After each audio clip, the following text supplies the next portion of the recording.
ನಮಸ್ಕಾರ ಸ್ನೇಹಿತರೆ, ನಮ್ಮ ಧ್ವನಿಗೆ ಸ್ವಾಗತ ಸುಸ್ವಾಗತ. ಪಕ್ಕದ ದೇಶದ ಪಾಕಿಸ್ತಾನದಲ್ಲಿ ಏನಾಗ್ತಾ ಇದೆ ಎಂಬುದರ ಬಗ್ಗೆ ಒಂದು ಕಿರುನೋಟ ನೋಡ್ಕೊಂಡು ಬರೋಣ ಬನ್ನಿ. ಪಾಕಿಸ್ತಾನ ಮತ್ತು ಬಲೂಚಿಸ್ತಾನದ ನಡುವೆ ಒಂದು ಸಂಘರ್ಷ ನಡೀತಾನೆ ಇದೆ. ಬಲೂಚಿಸ್ತಾನ ತನ್ನ ಸ್ವತಂತ್ರಕ್ಕೋಸ್ಕರ ಹೋರಾಡ್ತಾನೆ ಇದ್ದಾರೆ. ಅಲ್ಲಿನ ದೇಶದ ಪ್ರಜೆಗಳು ಪ್ರತಿಯೊಬ್ಬರು ಹೋರಾಡ್ತಾನೆ ಬರ್ತಾ ಇದ್ದಾರೆ. ಇವಾಗ ಅದು ಮುಂದಿನ ಹಂತಕ್ಕೆ ಹೋಗಿದೆ. ಅದೇ ಏನು ವಿಷಯ ಅಂದರೆ, ಬಲೂಚಿಸ್ತಾನ್ ತನ್ನದೇ ಆದ ಒಂದು ಸಂವಿಧಾನವನ್ನು ರಚನೆ ಮಾಡಿಕೊಂಡಿದೆ. ಇದರ ಬಗ್ಗೆ ಸಂಕ್ಷಿಪ್ತವಾದ ವಿವರಣೆ ನೋಡೋಣ ಬನ್ನಿ. ಬಲೂಚಿಸ್ತಾನದ ಸಂವಿಧಾನದಲ್ಲಿ ಅಲ್ಲಿರೋ ಪ್ರಜೆಗಳಿಗೆ ಮತ್ತು ಅಲ್ಪಸಂಖ್ಯಾತರಿಗೆ ಯಾವ ಥರದ ಮನ್ನಣೆ ನೀಡುತ್ತೆ ಎಂಬುದು ಗಮನ ಹರಿಸಬೇಕಾಗಿದೆ. ಮತ್ತು ಬಲೂಚಿಗಳ ಆರ್ಭಟಕ್ಕೆ ಪಾಕ್ ಆಲ್ರೆಡಿ ಧೂಳಿಪಟ ಆಗ್ತಾನೆ ಇದೆ. ಯಾಕಂದರೆ ರಕ್ತಪಾತಕ್ಕೆ ಒಂದೇ ಪರಿಹಾರ, ಅತ್ತ ನೀವು ಇತ್ತ ನಾವು ಎಂದು ಬಲೂಚಿಗಳು ಘೋಷಣೆ ಮಾಡಿಕೊಂಡಿದ್ದಾರೆ.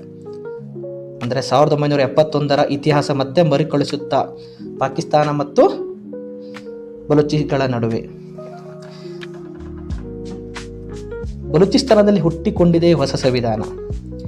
ಹಿಂದೂಗಳು ನಮ್ಮವರು ಹೊಸ ಸಂವಿಧಾನದಲ್ಲಿ ಬಲೂಚ್ ಶಪಥ ಮಾಡಿದೆ. ಭಾರತದ ಸಪೋರ್ಟ್ ಪಡೆಯಲು ಬಲೂಚಿಗಳ ಮಾಸ್ಟರ್ ಸ್ಟ್ರೋಕ್ ಅಂತಾನೆ ಹೇಳ್ಬೋದು. ಬಲೂಚಿಸ್ತಾನದ ಮೇಲೆ ಹಿಡಿತ ಕಳೆದುಕೊಳ್ಳುತ್ತಿದೆ ಪಾಕಿಸ್ತಾನ ಎಂಬ ಮಾಹಿತಿ ಬರ್ತಾ ಇದೆ.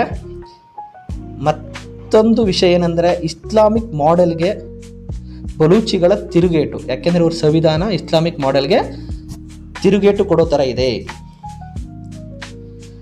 ಬಲೂಚಿಗಳ ಸಂವಿಧಾನದಲ್ಲಿ ಹಿಂದೂ ಮತ್ತು ಹಿಂದಿಗಳಿಗೆ ಪ್ರತ್ಯೇಕ ಸ್ಥಾನಮಾನ ನೀಡುವುದಾಗಿ ಹೇಳಿದ್ದಾರೆ.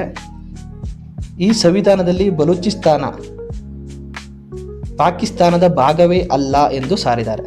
ಅಷ್ಟೇ ಅಲ್ಲ, ಮುಂದೆ ಇದು ಸ್ವತಂತ್ರ, ಜಾತ್ಯತೀತ ಮತ್ತು ಪ್ರಜಾಪ್ರಭುತ್ವದ ಗಣರಾಜ್ಯ ಅಂತ ಬರೆದುಕೊಂಡಿದ್ದಾರೆ. ಇಲ್ಲಿ ಹಿಂದೂ, ಸಿಖ್ಖರು ಮತ್ತು ಕ್ರಿಶ್ಚಿಯನರಿಗೆ ಸಮಾನ ಗೌರವ ಸಿಗುತ್ತದೆ ಅಂತ ಸಂವಿಧಾನದಲ್ಲಿ ಯೋಚನೆ ಮಾಡಿದ್ದಾರೆ. ಯಾರಿಗೂ ಎರಡನೇ ದರ್ಜೆ ನಾಗರಿಕರ ತರಹ ನಡೆಸಿಕೊಳ್ಳಲ್ಲ ಅಂತ ಹೇಳಿದ್ದಾರೆ. ಇದರಲ್ಲಿ ಅಚ್ಚರಿ ವಿಚಾರವೇನೆಂದರೆ, ಈ ಸಂವಿಧಾನದಲ್ಲಿ ಬಲೂಚಿ ಭಾಷೆಯ ಜೊತೆಗೆ ಹಿಂದಿ, ಮರಾಠಿ, ಗುಜರಾತಿ, ಪಂಜಾಬಿ ಭಾಷೆಗಳ ಬಳಕೆಗೆ ಪ್ರಚಾರಕ್ಕೆ ಅವಕಾಶವನ್ನು ಕೊಟ್ಟಿದ್ದಾರೆ. ಹಿಂದೂ ಮತ್ತು ಹಿಂದಿಗೆ ಪ್ರತ್ಯೇಕ ಮನ್ನಣೆ ನೀಡಿದ್ದಾರೆ. ಈ ಮೂಲಕ ಭಾರತೀಯ ಸರ್ಕಾರದ ಬೆಂಬಲ ಪಡೆದುಕೊಳ್ಳಲು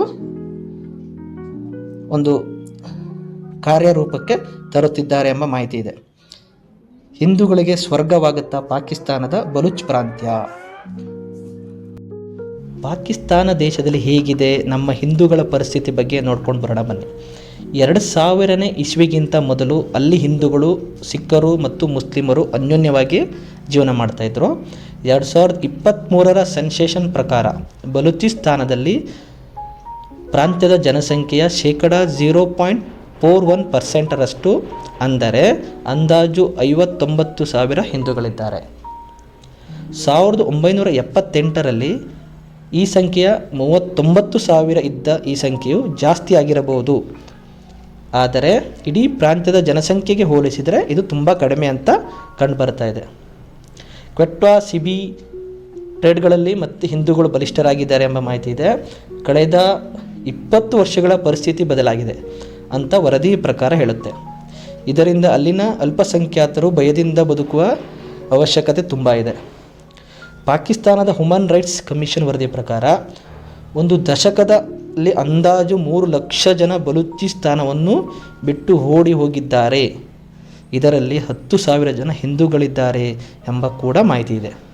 ಈಗ ಬಲೂಚಿಸ್ತಾನ ಮತ್ತು ಪಾಕಿಸ್ತಾನದ ನಡುವೆ ಸಂಘರ್ಷ ನಡೀತಾನೆ ಇದೆ.